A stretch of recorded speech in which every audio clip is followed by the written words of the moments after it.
ഞാനിപ്പോൾ ഉള്ളത് കൊച്ചി മണ്ഡലത്തിലാണ്. കൊച്ചി മണ്ഡലത്തിൽ ഞാനിപ്പോൾ വരുമ്പോൾ ഷിയാസിന്റെ പ്രചരണങ്ങൾ ഇവിടെ നടക്കുകയാണ്. സ്വാഭാവികമായിട്ടും കൊച്ചിയിലെ കോൺഗ്രസ്സുകാർ ആഗ്രഹിച്ച ഒരു സ്ഥാനാർത്ഥിത്വം അത് ഉണ്ടായിരിക്കുന്നു. അതിന്റെ കൂടി കാഴ്ച നമുക്ക് കാണാൻ കഴിയും. കാരണം വലിയ ഒരു നിര തന്നെ ഷിയാസിനൊപ്പം രാവിലെ തന്നെ വീടുകൾ കയറി ഇറങ്ങാൻ വേണ്ടി എത്തിയിട്ടുണ്ട്. രാവിലെ തന്നെ എല്ലാ വീടുകളിലും കയറി ഇറങ്ങി വോട്ടുറപ്പിക്കാനുള്ള ശ്രമമാണോ? തീർച്ചയായിട്ടും ആളുകളെ പരമാവധി നേരിട്ട് കാണാന്നുള്ളതാണ്. പക്ഷേ ചുരുങ്ങിയ സമയമുള്ളൂ. നമുക്ക് ആളുകളിലേക്ക് എല്ലാവരിലേക്കും എത്തുക പ്രായോഗികമാണ്. പക്ഷെ കിട്ടാവുന്നത്ര ആളുകളെ ഒരുമിച്ച് കാണുക. ഇവിടെ വരുമ്പോൾ ഈ ആളുകളിൽ നിന്ന് കിട്ടുന്ന ഒരു ഫീഡ്ബാക്ക് എന്താണ് ഒരു പ്രധാനമായിട്ട് ഉന്നയിക്കുന്ന പ്രശ്നങ്ങൾ? കുറെ പ്രശ്നം ആളുകൾക്ക് ഏറ്റവും അടിസ്ഥാന കുടിവെള്ള പ്രശ്നമാണ്. ആളുകൾക്ക് കുടിക്കാനും അവരുടെ ആവശ്യത്തിനും വെള്ളമില്ല എന്നുള്ളതാണ്. എത്ര നാളായി അവർ പറയുന്നത്. 10 വർഷം ഈ സർക്കാർ ഭരിച്ചു, പിണറായി വിജയന്റെ സർക്കാർ. അതിൽ പ്രതിനിധിയായിരുന്ന ഒരു MLA ആണ് ഇവിടെ ഉണ്ടായിരുന്നത്. ഞാൻ ജയിച്ചു വന്നാൽ ദൈവം സഹായിച്ച് ആദ്യത്തെ പ്രയോറിറ്റി എല്ലാവർക്കും വെള്ളം എത്തിച്ചു കൊടുക്കുക എന്നുള്ളതാണ്. സുലഭമായി കുടിക്കാനുള്ള വെള്ളം, അവരുടെ ആവശ്യത്തിനുള്ള വെള്ളം എത്തിച്ചു കൊടുക്കുക എന്നുള്ളതാണ്. അത് ഏറ്റവും പ്രായോഗികമായിട്ടുള്ള ഒന്നാണ്. രണ്ടാമത്തേത് നമുക്ക് ഇവരുടെ ആരോഗ്യം. ഒന്ന്, ഈ കോളിഫോം ബാക്ടീരിയ ഏറ്റവും കൂടുതലുള്ള ഒരു പ്രദേശമാണ്. ആ വെള്ളമാണ് ഇവരെല്ലാം ഇന്ന് ഉപയോഗിക്കുന്നത്. അപ്പോൾ ഞെട്ടിപ്പിക്കുന്ന കണക്കുകളാണ് അതെല്ലാം.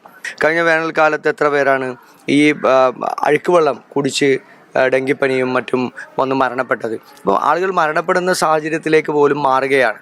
അപ്പം അത്തരത്തിലുള്ള വിഷയങ്ങൾ വരുമ്പോൾ ഒരു ആശുപത്രി, ഇവിടെ ആശുപത്രിയുണ്ട്, പക്ഷേ ഡോക്ടർമാരില്ല, നഴ്സുമാരില്ല, ഒരു സൗകര്യമില്ല.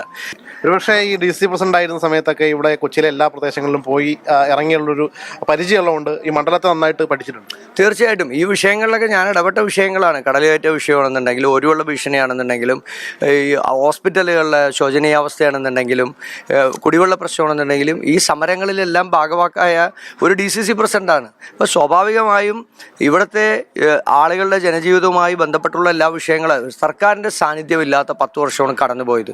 സർക്കാരിനെതിരായിട്ടുള്ള ജനങ്ങളുടെ ഒരു പ്രതിഷേധം, അവരൊരു മാറ്റം ആഗ്രഹിക്കുന്നുണ്ട്. തീർച്ചയായും UDF ചരിത്ര ഭൂരിപക്ഷമായിരിക്കും ഈ നിയോജകമണ്ഡലത്തിൽ. കൊച്ചിക്കാനായിട്ടൊക്കെ മാറുവാണോ? തീർച്ചയായിട്ടും ഞങ്ങളെല്ലാവരും കൊച്ചിക്കാരല്ലേ, പിന്നെന്താ കുഴപ്പം? ഈ വയനാടിന്റെ വിഷയങ്ങളൊക്കെ വലിയ രീതിയിൽ ചർച്ച ചെയ്യപ്പെടുന്നു. അത്തരം കാര്യങ്ങളിലൊക്കെ എന്താണ് താങ്കളുടേതായിട്ട്? അല്ല, വയനാട് മുണ്ടയിലും ചുരൽമലയിലും ഉണ്ടായ അപകടത്തിൽ കേരളത്തിലെ ജനങ്ങൾ കൈയഴിച്ച് സഹായിച്ച 700 കോടി രൂപയുണ്ട്. സർക്കാരിനെതിരെ ഒരു ആക്ഷേപമില്ല. കോൺഗ്രസിനെതിരെ എന്താ ആക്ഷേപം വരുന്നത്? കോൺഗ്രസിന്റെ കർണാടക സർക്കാരാണ്, കോൺഗ്രസ് നേതൃത്വം നൽകുന്ന കർണാടക സർക്കാർ 100 വീടിനുള്ള പൈസ കൊടുത്തല്ലോ. കോൺഗ്രസ് സ്ഥലം വാങ്ങിയിട്ടുണ്ടല്ലോ. ഇനി അത് വീട് വയ്ക്കാനുള്ള നടപടികളിലേക്ക് കോൺഗ്രസും തിരിയും. സർക്കാരിൻ്റെ അല്ലേ ഏറ്റവും ആദ്യം ചെയ്യേണ്ടത്? സർക്കാരല്ലേ? എത്ര കൊല്ലമായി സർക്കാരിലേക്ക്? 700 കോടി രൂപയല്ലേ? കനത്ത മത്സരം തന്നെയാണ് കൊച്ചിയിൽ നടക്കുന്നത്. ഉറപ്പായിട്ടും മികച്ച ഭൂരിപക്ഷത്തോടുകൂടി ഷിയാസ് ജയിക്കും എന്ന പ്രതീക്ഷയാണ് പ്രവർത്തകർക്കും സ്ഥാനാർത്ഥിക്കുമുള്ളത്. വിജേഷ് പുതാശ്ശേരിക്കൊപ്പം ശ്യാമപ്രസാദ് ഉത്തമൻ, മാതൃഭൂമി ന്യൂസ്, കൊച്ചി.